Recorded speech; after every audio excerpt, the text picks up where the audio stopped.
Bismillahirrahmanirrahim. Assalamualaikum warahmatullahi wabarakatuh.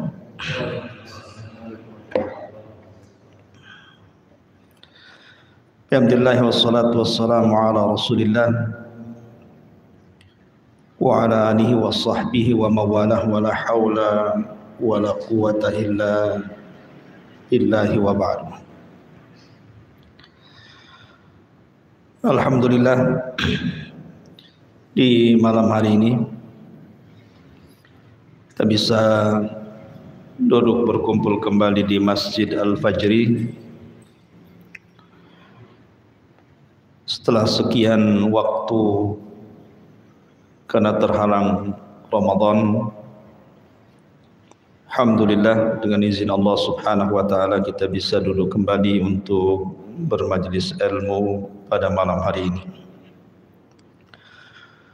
Tak lupa salawat dan salam kita hadiahkan kepada Rasul kita Nabi besar Muhammad sallallahu alaihi wa ala alihi wasallam.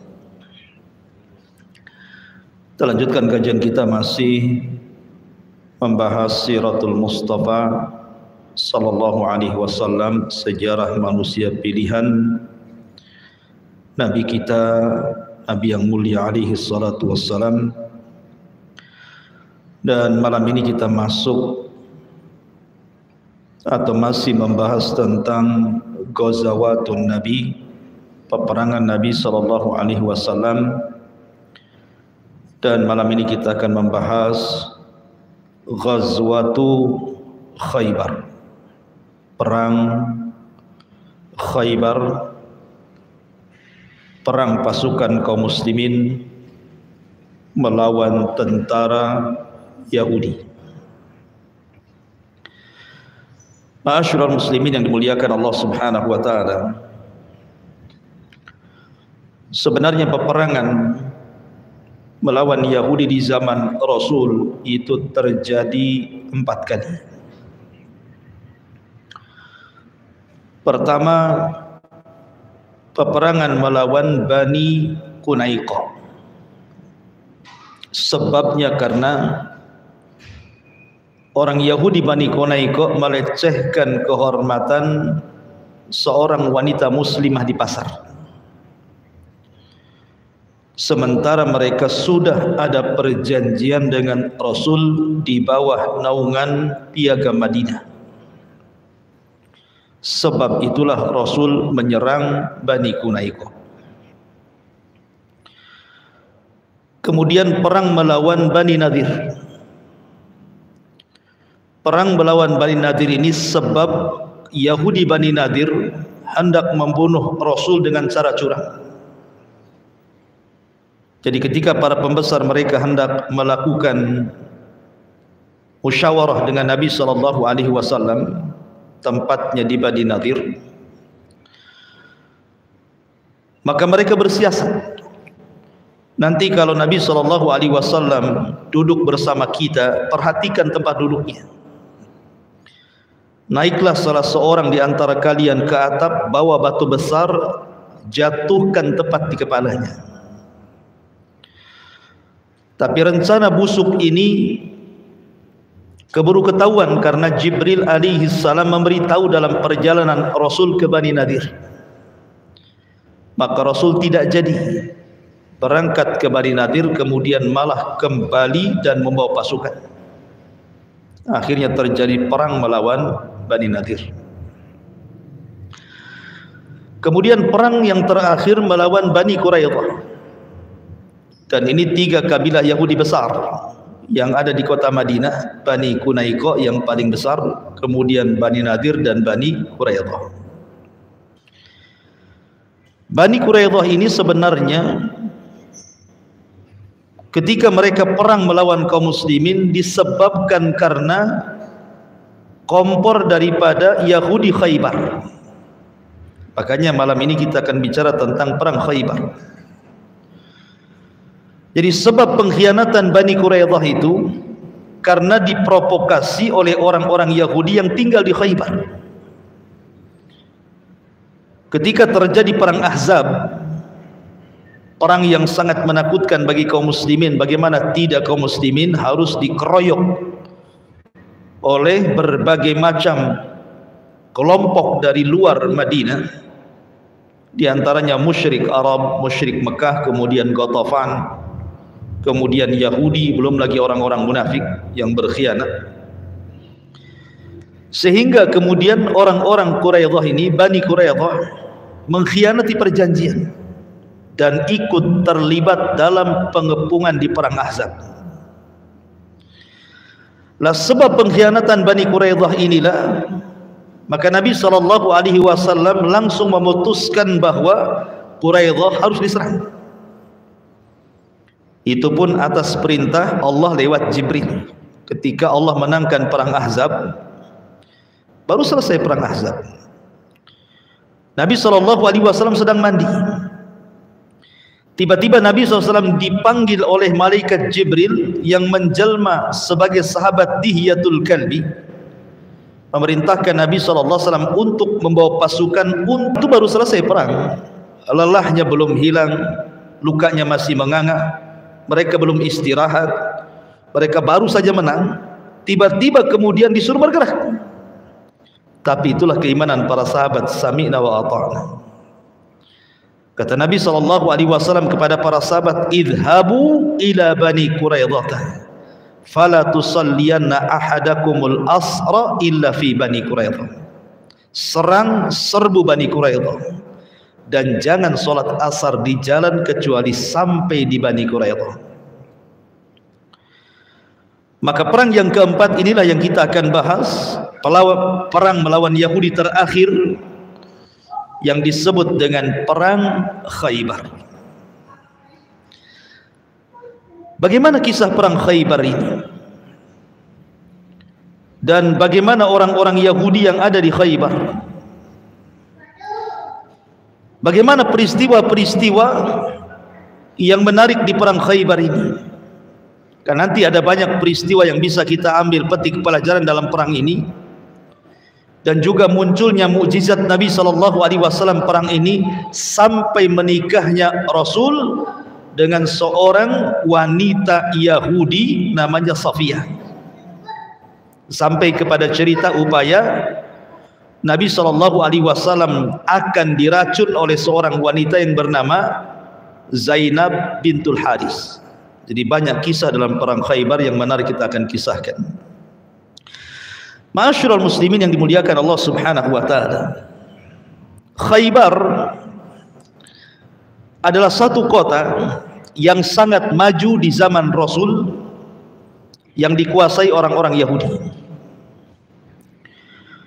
Dan Khaybar ini penuh dengan benteng, karena orang Yahudi itu suka buat benteng supaya musuh tidak mudah masuk. Maka banyak dibuat benteng-benteng yang mengelilingi kota Khaybar ini.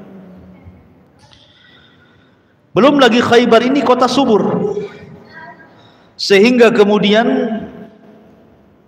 aliran-aliran air itu sangat menyuburkan di Khaybar ini, sehingga orang-orang Yahudi itu mampu mereka menyimpan makanan yang bisa dimakan bertahun-tahun. Intinya bahwa Khaybar itu negeri kaya di zaman itu, penghasil kurma terbaik yang terletak dekat kota Madinah. Tetapi walaupun demikian, orang-orang Yahudi Khaybar ini provokator. Mereka yang suka menyulut peperangan untuk melawan Nabi SAW. Mereka suka mengompori orang-orang musyrik, bahkan sesama Yahudi mereka kompori untuk melawan Nabi SAW. Salah satunya yang masyhur dalam perang Ahzab yang sudah saya tadi jelaskan. Adapun perang Khaybar ini adalah perang murni antara kaum muslimin yang dipimpin oleh Nabi SAW langsung. Kemudian Ali bin Abi Thalib pembawa bendera, kemudian Abu Bakar dan Umar radhiyallahu anhu. Ini para pemimpin-pemimpin Islam yang bergerak menuju Khaybar. Adapun Khaybar sendiri, orang Yahudi ini dipimpin oleh seorang pemberani Yahudi namanya Marhab bin Abi Zainab. Marhab ini jagoannya Yahudi.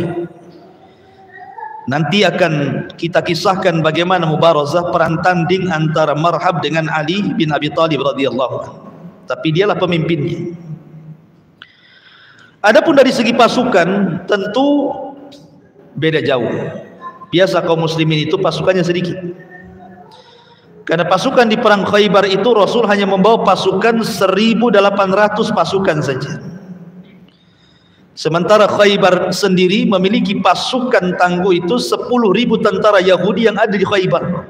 Belum lagi kemudian digabung dengan Ghatafan. 400 tentara Ghatafan bergabung kepada Yahudi Khaybar. Artinya tidak imbang dari segi pasukan. Tetapi sekali lagi kemenangan bukan karena banyaknya jumlah. Kemenangan itu karena izin dari Allah Subhanahu wa taala, kam min fi'atin qalilatin ghalabat fi'atan katsiratan biidznillah. Berapa banyak kelompok yang sedikit mampu mengalahkan kelompok yang besar, semua karena izin Allah Subhanahu wa taala. Ma'asyiral muslimin yang dimuliakan Allah Subhanahu wa taala. Adapun tanggal kejadiannya, ada yang mengatakan Khaybar berdasarkan pendapat Imam Ibn Ishaq rahimahullahu taala, dan pendapat ini dikuatkan oleh Imam Ibn Hajar Al-Asqalani rahimahullahu taala, bahwa Khaybar atau perang Khaybar terjadi di bulan Muharram tahun ke-7 Hijriah. Jadi Rasul sudah menetap di Madinah 7 tahun. Tepat di bulan Muharram tercetus perang Khaybar. Ada yang mengatakan perang Khaybar terjadi bulan Safar, atau terjadi di bulan Rabiul Awal, masih tahun ke-7 Hijriah. Ada juga yang mengatakan bahwa perang Khaybar itu terjadi di bulan Jumadil Ula pada tahun ke-7 dari hijrah Nabi sallallahu alaihi wasallam. Ada yang mengatakan tahun ke-6. Tapi pendapat yang masyhur, perang Khaybar terjadi pada tahun ke-7 Hijriah di bulan Muharram, 20 hari setelah perjanjian Hudaybiyah. Jadi setelah perjanjian Hudaybiyah antara Rasul dan juga orang-orang musyrik Mekah karena tidak bisa umrah, kemudian tercetus perjanjian Hudaybiyah, Rasul pulang ke Madinah. Lah setelah 20 hari dari perjanjian itulah meletus perang Khaybar. Makanya Nabi SAW tahu, karena yang dihadapi ini bukan tentara kaleng-kaleng, tentara tangguh, orang-orang Yahudi memang ahli perang, ahli strategis. Maka pasukan yang dibawa Nabi SAW tidak banyak, hanya orang-orang pilihan saja. Jadi yang 1.800 pasukan Rasul itu adalah pasukan-pasukan dari jumlah pasukan yang ikut berbaiat di bawah pohon dalam perjanjian Hudaybiyah itu. Rasul tidak mau menambah dari pasukan itu. Walaupun kemudian banyak di antara para sahabat yang mendaftar menjadi tentara perang, tapi ditolak Rasul. Rasul sallallahu alaihi wasallam melihat bahwa ini pasukan khusus, tidak boleh dicampuri dengan pasukan lain. Apalagi pasukan yang memang niatnya ingin mencari ghanimah, ataupun mereka orang-orang lemah atau orang-orang yang baru masuk Islam, tidak dilibatkan oleh Rasul.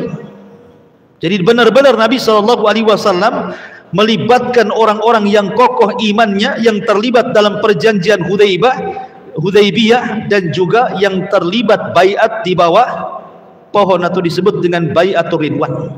Itulah pasukan Nabi SAW yang dibawa Rasul bergerak menuju Khaybar. Berarti memang ini pasukan khusus gitu ya, yang kuat-kuat imannya saja yang dibawa Nabi SAW. Ma'asyiral muslimin yang dimuliakan Allah Subhanahu wa taala, perang Khaybar ini sebenarnya Nabi SAW sudah mendapatkan wahyu Allah Subhanahu wa taala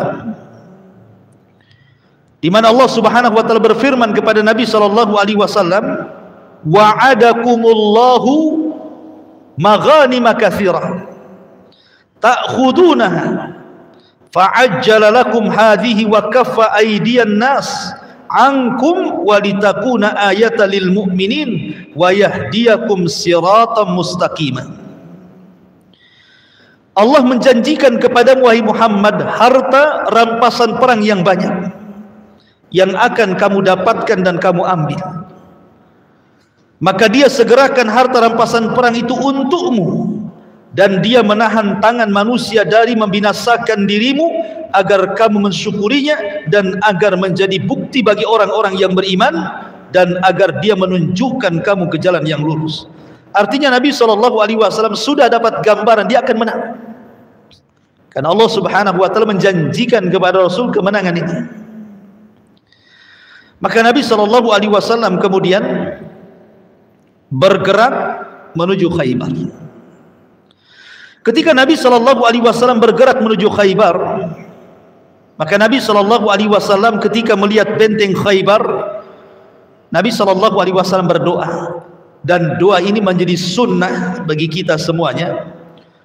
Apabila kita pulang kampung kemudian melihat gerbang kampung kita, antum kan pulang kampung nih lebaran gitu ya, ke Medan, ke Jawa Barat, Jawa Timur, ke Alor, kemana gitu ya. Lah ketika sampai di daerah antum kemudian melihat gerbang daerah yang antum akan masuki, maka disunahkan membaca doa ini. Karena Nabi SAW ketika melihat benteng Khaybar dari kejauhan, apa kata Nabi SAW? Nabi SAW berdoa, Allahumma Rabbas samawati sab'i wa ma adlalna wal aradina sab'i wa ma aqlalna wa rabbas syayatini wa ma adlalna wa rabbar riyahi wa ma darayna as'aluka khaira hadhil qaryati wa khaira ahliha wa khaira ma fiha wa na'udzubika min syarriha wa syarri ahliha wa syarri ma fiha. Kata Nabi SAW, ya Allah, Tuhan pemilik 7 langit dan penghuni yang dinaunginya, Tuhan pemilik 7 lapis bumi dan apa yang dipikulnya, Tuhan setan-setan dan apa yang disesatkannya, dan Tuhan angin serta apa yang diterbangkannya. Ya Rabb, aku memohon kepadamu kebaikan daerah ini, kebaikan penduduknya, dan kebaikan apa yang penduduknya, dan kejahatan. Dari sini Al-Imam An-Rahimahullah ta'ala mengatakan termasuk daripada sunnah Nabi SAW, apabila kita memasuki sebuah daerah, maka kita disunnahkan untuk membaca doa ini. Lah Nabi SAW ketika sudah melihat gerbang Khaybar, para petani yang berada di luar Khaybar itu sedang bercocok tanam, orang-orang Yahudi. Kemudian dikejutkan dengan kedatangan Rasul dan tentaranya. Tiba-tiba para petani ini mengatakan, Ja'a Muhammadun wal khamis, telah datang Muhammad dan pasukannya.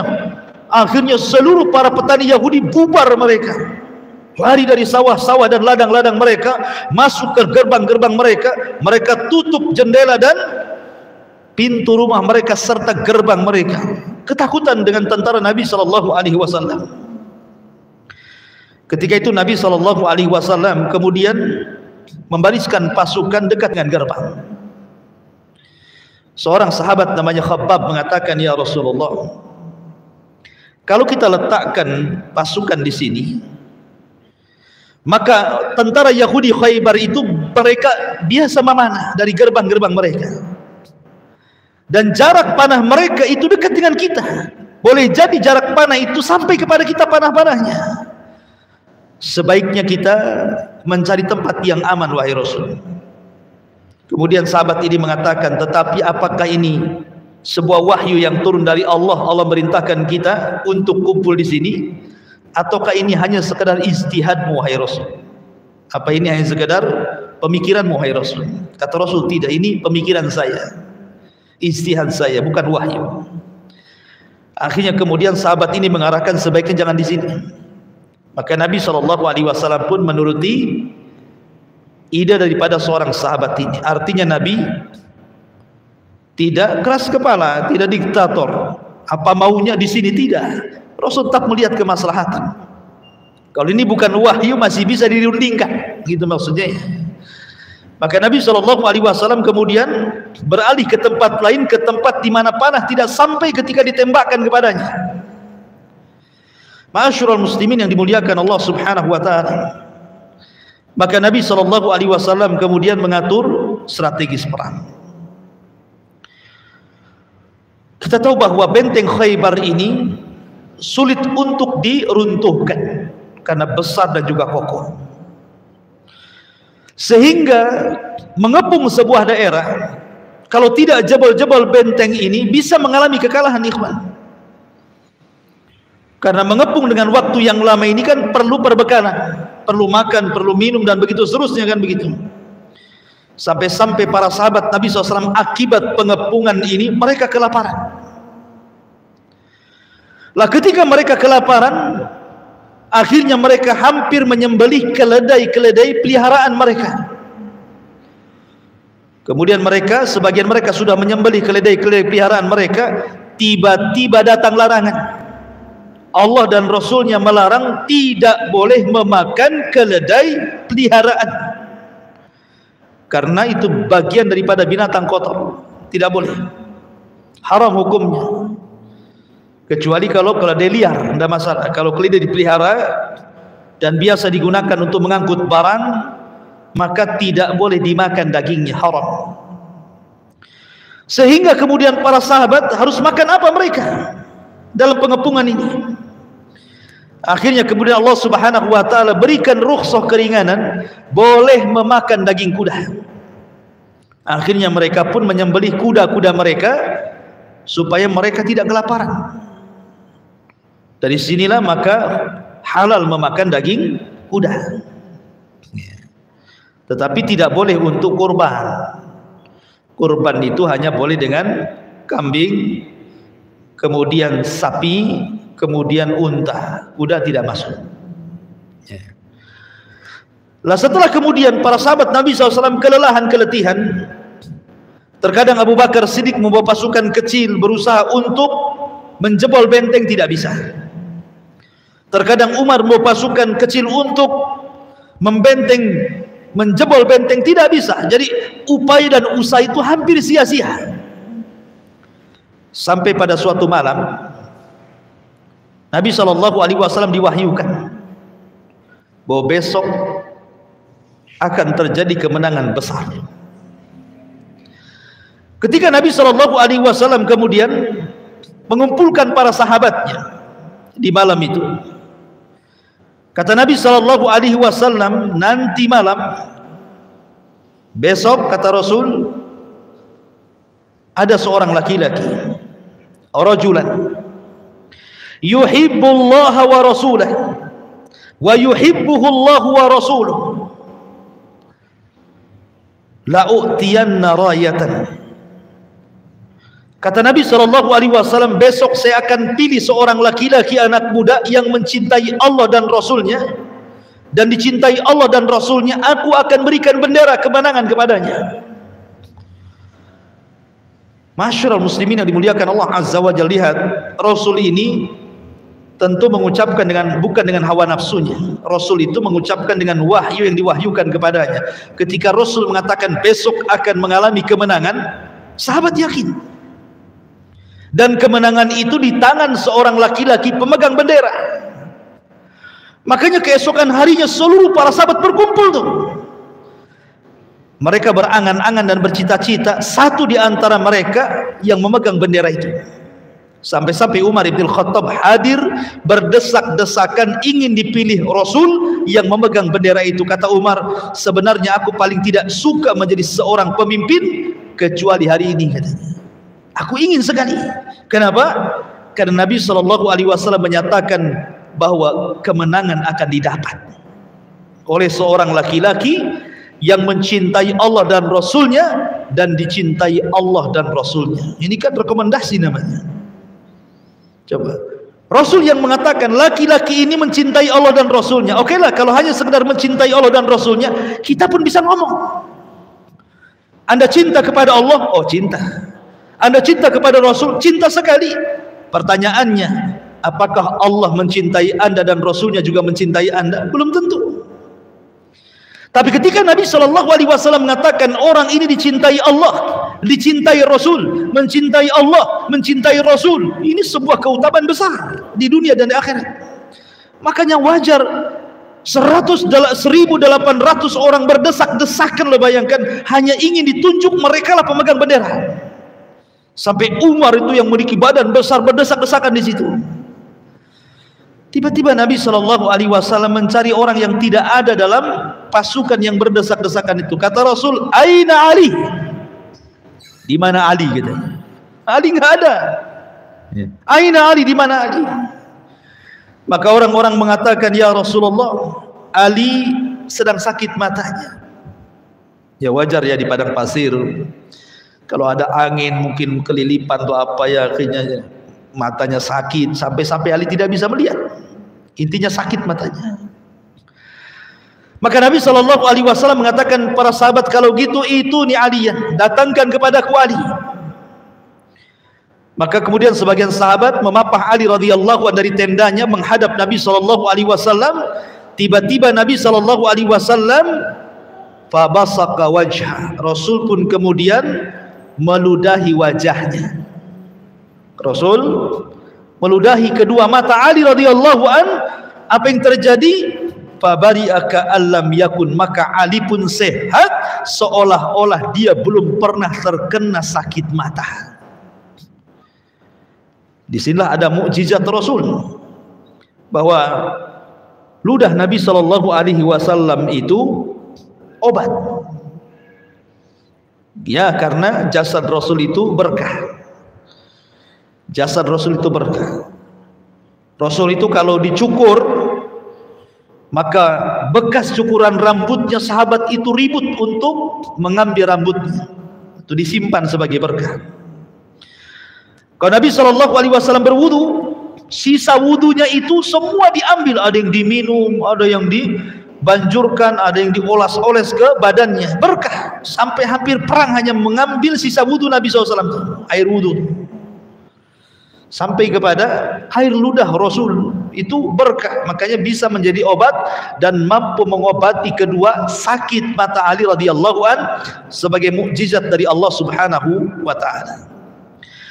Maka mulailah kemudian Nabi SAW menyiapkan pasukan. Kemudian Nabi SAW, orang dulu kan kalau peperangan itu biasa ada namanya mubarazah.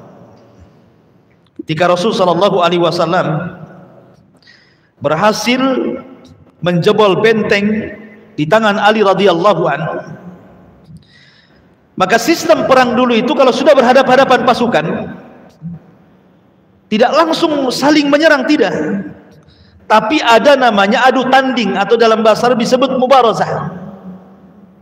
Mana jagoanmu, ini jagoan gua.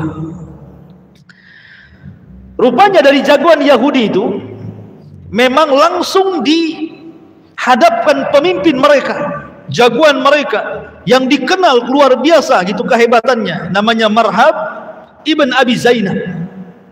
Itulah jagoan orang-orang Yahudi, langsung ke depan. Maka kemudian Nabi SAW memerintahkan seorang sahabat Ansar namanya Salamah ibn Aqwa radhiyallahu an, langsung menjadi adu tanding dari kaum muslimin. Ingat, orang-orang dulu biasanya untuk mengedonkan perasaan orang, mereka selalu melantunkan bait syair, karena syair itu bagi mereka semacam media hari ini. Orang mendengar syair bisa menangis, orang mendengar syair bisa dendam, orang mendengar syair bisa lemah, orang mendengar syair bisa kuat, Orang mendengar syair bisa berperang, orang mendengar syair bisa ribut. Syair itu media untuk membangkitkan dan melemahkan. Maka Marhab ketika itu maju, kemudian dia melantangkan syairnya dan mengatakan, qad alimat Khaybaru anni marhabu, syakis silahi batalun mujarrabu, ilal khurubu aqbalat talahabu. Kata Marhab, jagoannya Yahudi, mengatakan, Khaybar telah tahu sesungguhnya aku seorang Marhab, orang yang sangat pandai memainkan senjata, seorang pahlawan pemberani. Ketika peperangan datang, bagaikan api yang menyala-nyala. Maka dijawab oleh Salama ibn Aqwa radhiyallahu an. Dia menjawab tantangan siapa? Tantangan Marhab. Maka dia pun kemudian mengatakan, qad alimat Khaybaru anni amirun syakis silahi batalun mughamirun.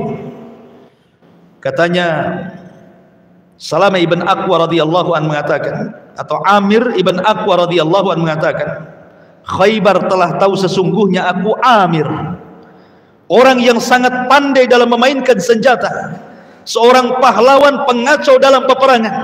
Kalau engkau berani, hadapi aku. Akhirnya majulah Marhab, jagoan Yahudi, melawan Amir ibn Aqwa, jagoan dari Ansar. Tapi Allah subhanahu wa ta'ala takdirkan Amir ibn Aqwa, paman daripada Salama ibn Aqwa, meninggal di tangan Marhab, kalah. Sekali tebas meninggal dia, Amir ibn Aqwa ini. Ketika Amir ibn Aqwa meninggal dunia, karena memang secara fisik Marhab lebih besar, artinya tidak imbang begitu, sehingga sahabat Nabi SAW sebagian mereka kemudian membuat isu dan mengatakan, sungguh Amir telah sia-sia hidupnya. Amir telah sia-sia hidupnya, dia telah bunuh diri. Maka kemudian Salama ibn Aqwa radhiyallahu an menceritakan pamannya yang dikatakan oleh sahabat dia telah sia-sia karena mengorbankan dirinya dan bunuh diri. Akhirnya dilaporkan kepada Nabi SAW, ya Rasulullah, apakah Amir mati sia-sia? Karena dia mati di tangan siapa? Di tangan Marhab, jagoan Yahudi. Maka Nabi SAW mengatakan, kadzab, dusta orang itu, dusta orang itu. Sesungguhnya Amir adalah orang yang akan dapat 2 pahala di hadapan Allah Subhanahu wa ta'ala. Kemudian Nabi SAW menceritakan tentang kenangan sewaktu berjalan bersama Amir ibn Aqwa dalam perjalanan menuju Khaybar. Kata Nabi SAW, ketika keluar kami bersama pasukan, kemudian Amir ibn Aqwa pun tiba-tiba membimbing pasukan perang, melantunkan bait-bait syair dan mengatakan, tallahi, tallahi, laulallahu mahtadaina, wala tasaddaqna wala sallaina. Dia mengatakan, tallahi laulallah mahtadaina wala tasaddaqna wala sallaina. Kemudian dia mengatakan, fasabbitil aqdam in laqaina wa anzilna sakinatan alaina, ila akhir syair. Amir ibn Aqwa membimbing para sahabat yang lain untuk mengucapkan, demi Allah, kalau bukan karena Allah tentu kami tidak akan mendapatkan petunjuk, tidak akan sedekah dan tidak akan salat. Ya Allah, tetapkanlah kaki-kaki kami apabila berjumpa dengan musuh, dan berikanlah ketenangan kepada hati-hati kami. Sehingga seluruh para sahabat mengikuti ucapannya Amir ibn Aqwa dalam perjalanan menuju Khaybar itu. Makanya Nabi SAW mendoakan Amir sebelum wafatnya, semoga Allah mengampuni dosamu. Ingat, kalau Nabi SAW mendoakan kepada seorang sahabat saat hendak perang dengan kalimat ampunan, berarti sahabat itu dipastikan mati syahid. Makanya Amir kemudian meninggal mati syahid di tangan Marhab. Lah ketika kemudian Amir kalah di tangan Marhab, Marhab semakin sombong itu. Kemudian berteriak di hadapan pasukan Rasul, siapa lagi yang bisa menghadapi diriku? Kemudian dia bersesumbar dan mengatakan dengan perkataan yang sama, qad alimat Khaybaru anni marhabu syakis silah batalun mujarrabu idil hurubu akbalat talahabu. Marhab mengatakan, sesungguhnya Marhab, seluruh orang-orang Khaybar tahu siapa Marhab. Kemudian Ali radhiyallahu an tiba-tiba datang dan mengatakan, akulah lawanmu, kata Ali radhiyallahu an. Nah, sekarang baru imbang yang melawan Ali radhiyallahu an. Sebenarnya Ali ini jauh di bawah usianya Marhab, tetapi Ali radhiyallahu an diberikan oleh Allah Subhanahu wa taala kemampuan perang dan juga fisik yang kuat. Makanya ketika kemudian Amir gugur di tangan Marhab, Ali pun maju dan Ali pun menggertak Marhab dengan mengatakan, ana alladhi sammatni ummi Haidara kalaythi ghabatin karihil mandara ufihim bisa'i kailas sandara. Kata Ali radhiyallahu an, tahukah kalian siapa aku? Ali radhiyallahu, dan ini menunjukkan sombong dalam peperangan boleh. Seseorang berlaku sombong dalam peperangan itu boleh untuk mengedonkan lawan, tidak masalah. Tapi sombong di luar peperangan nggak boleh. Sebagaimana menipu dalam peperangan boleh, tapi di luar peperangan tidak boleh menipu. Maka dengan sombongnya Ali radhiyallahu an mengatakan, ana alladhi sammatni ummi Haidara. Kata Ali radhiyallahu an, akulah orang yang diberi nama ibuku Haidarah. Haidarah itu nama dari nama-nama macan, nama singa. Haidarah itu, sayalah orang yang diberi nama oleh ibuku singa hutan. Nah gitu bahasanya. Kalaythi ghabatin karihin mandara, layaknya singa hutan yang sangat ditakuti oleh lawan-lawannya. Kemudian Ali radhiyallahu mengatakan, ufihim bisa'i kailal sandara. Kata Ali radhiyallahu an, saya akan penuhi mereka dengan sa' ukuran yang sangat besar. Bahasa kita, kau jual, saya beli. Itu bahasanya. Kamu tantang, saya lawan. Gitu ya.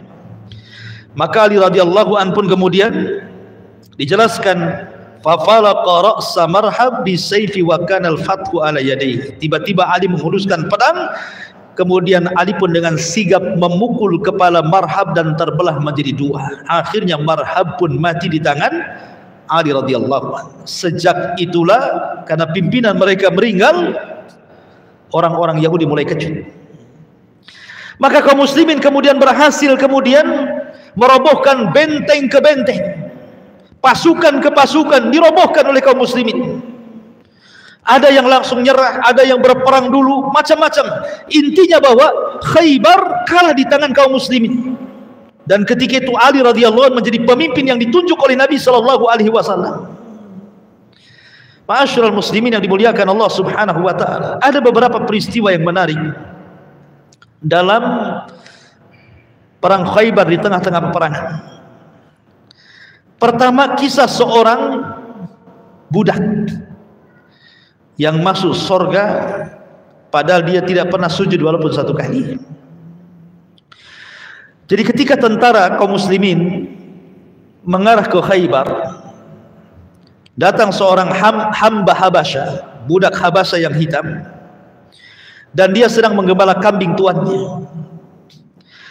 Ketika kemudian dia melihat pasukan Nabi sallallahu alaihi wasallam yang sedang melewat di depan dia, dia pun bertanya, hamba sahaya yang sedang menggembala kambing ini, ila aina turidun, mau kemana kalian? Maksudnya tentara kaum muslimin. Maka para tentara mengatakan, nuqatilu hadzal ladzi nuqatilu Khaybar, kami hendak memerangi orang-orang Khaybar. Kemudian budak hitam ini ketika mendengar ada tentara yang hendak memerangi Khaybar, langsung bergegas pulang. Kemudian bertanya kepada tentara orang-orang Yahudi dan mengatakan, ma turidun, apa yang kalian hendaki dalam peperangan ini? Maka orang-orang Yahudi mengatakan, nuqatilu hadzal ladzi yaz'am annahu nabi, kami hendak memerangi orang yang mengaku nabi. Jadi dia sudah dapat dua informasi gitu ya. Maka ketika kemudian orang Yahudi mengatakan bahwa kami akan berperang melawan orang yang mengaku nabi, kalimat nabi ini menjadi terngiang di hamba sahaya Habasyah ini.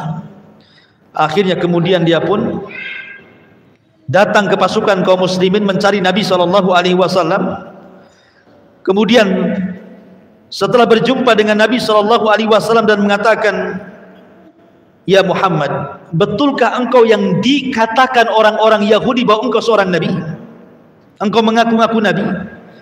Kata Nabi SAW, tidak, aku tidak mengaku-ngaku Nabi, aku Nabi. Aku adalah Nabi. Kemudian hamba ini mengatakan, kalau engkau seorang Nabi, engkau menyeru kepada ajaran apa? Maka Nabi SAW mengatakan, ad'u ilal Islam wa an tashhada an la ilaha illallah wa anni rasulullah wa an ta'buda illallah. Kemudian Rasul menyebutkan ajaran-ajaran Islam. Aku menyeru manusia ke jalan Islam, dan aku menyeru manusia untuk bersyahadat alla ilaha illallah dan aku adalah Rasulullah, dan aku menyeru agar manusia tidak boleh menyembah kecuali kepada Allah. Kemudian Rasul menjelaskan kepada hamba sahaya ini apa itu Islam, sampai akhirnya kemudian dia pun tertarik dan dia tiba-tiba mengucapkan dua kalimat syahadat, asyhadu an la ilaha illallah wa asyhadu anna Muhammadar Rasulullah. Tetapi dia mengatakan, ya Rasulullah, seandainya aku bersyahadat, aku beriman kepada kamu, apa imbalannya? Dia minta imbalan gitu. Kata Nabi SAW, lakal jannah imitta ala dhalik. Kalau engkau mau bersyahadat dan masuk Islam, kupastikan kau masuk surga kalau engkau mati. Ketika dia mengatakan bahwa, dia mendengar Rasul mengatakan bahwa dia akan masuk surga kalau dia meninggal, dari situlah dia kemudian bersyahadat dan ingin mati syahid.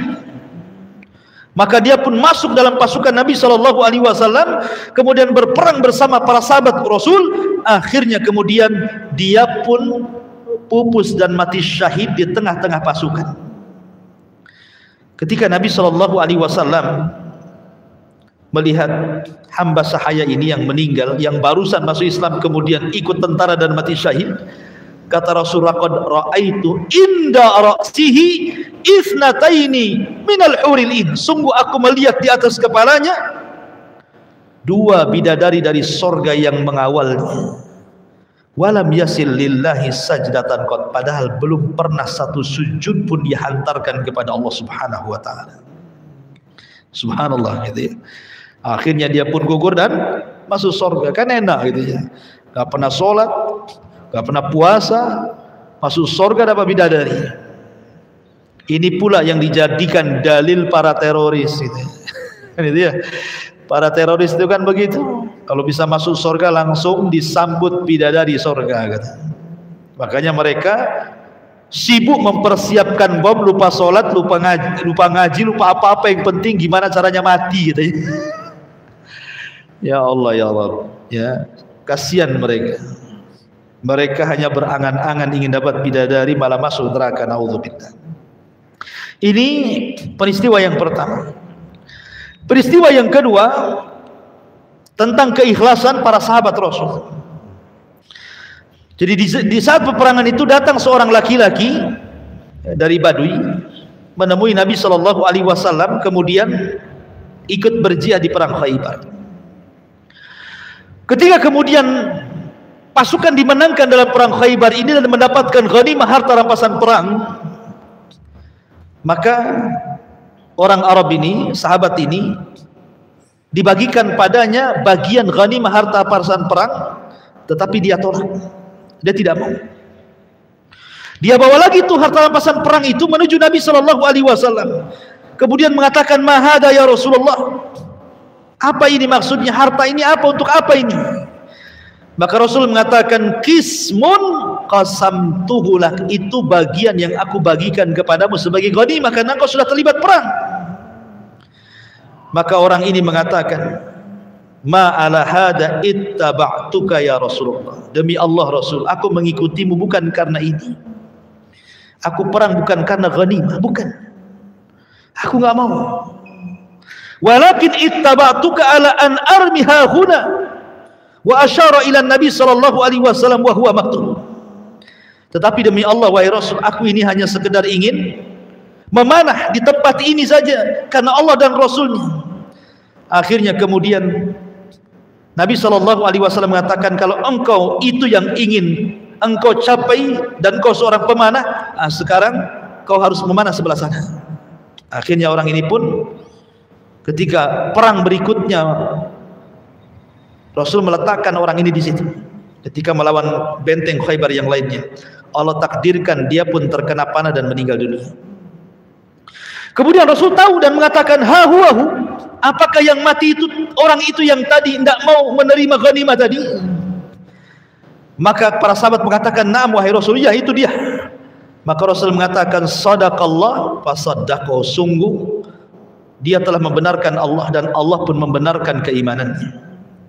Sadaqallaha fasaddaqahu, dia sudah membenarkan Allah, maka Allah pun membenarkan dirinya. Maka Nabi SAW langsung mengkafani dengan jubahnya. Kemudian Rasul salat kepadanya. Kemudian Nabi SAW berdoa untuknya, Allahumma hadza abduka kharaja muhajiran fi sabilik, qutila syahidan wa ana alaihi syahida. Ya Allah, ini hambamu yang keluar berhijrah di jalan, dia terbunuh mati syahid dan aku yang bersaksi bahwa dia telah mati syahid. Ma'asyiral muslimin yang dimuliakan Allah Azza wa Jalla, ini kisah yang kedua dalam perang Khaybar.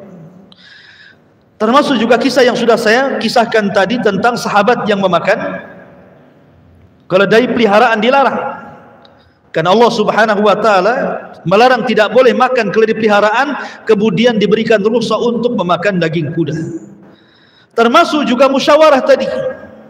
Nabi SAW bermusyawarah di tempat yang oleh Rasul kayaknya cocok, tetapi bagi sahabat tidak cocok karena ini bahaya. Akhirnya Nabi SAW pun beralih dan mengikuti pendapat para sahabat. Termasuk juga ada seorang wanita namanya Umayyah bintu Abi Salah. Dia ikut memanah, menjadi pemanah dalam perang Khaybar, padahal perempuan. Awalnya dia selaku dokter untuk mengobati luka-luka sahabat dan begitu seterusnya, tapi ketika terjadi peperangan, mau tidak mau dia pun terlibat. Akhirnya dia pun menjadi pemanah wanita di perang Khaybar, nama Umayyah bintu Abi Salah. Termasuk juga dilarang ketika sudah mendapatkan banyak tawanan, Nabi SAW dilarang untuk langsung menggauli seorang budak sampai dia haid dulu, karena dikhawatirkan budak itu hamil dari tuannya atau dari suaminya. Ketika tertawan dan jadi budak, maka tidak boleh digauli, karena Islam itu tidak boleh menggauli orang yang hamil. Maksudnya dalam dunia pernikahan pun tidak boleh seperti itu. Kalau antum menikah dengan seorang wanita, kemudian dia hamil, kemudian dicerai, maka iddahnya sampai melahirkan, kan itu. Ini pun terjadi di perang Khaybar. Termasuk juga mukjizat Nabi SAW yang meludahi kedua mata Ali radhiyallahu anhu. Kisah perang Khaybar ini masih panjang, ya Bang. Masih banyak kisah-kisah yang lainnya, karena ini pertemuan perdana. Insyaallah kita akan lanjutkan di lain kesempatan. Mudah-mudahan ada manfaatnya. Mohon maaf tidak ada pertanyaan karena juga ada acara. Subhanakallah bihamdika asyhadu an la ilaha illa anta astaghfiruka wa atubu ilaik. Allahu taala alam. Assalamualaikum warahmatullahi wabarakatuh.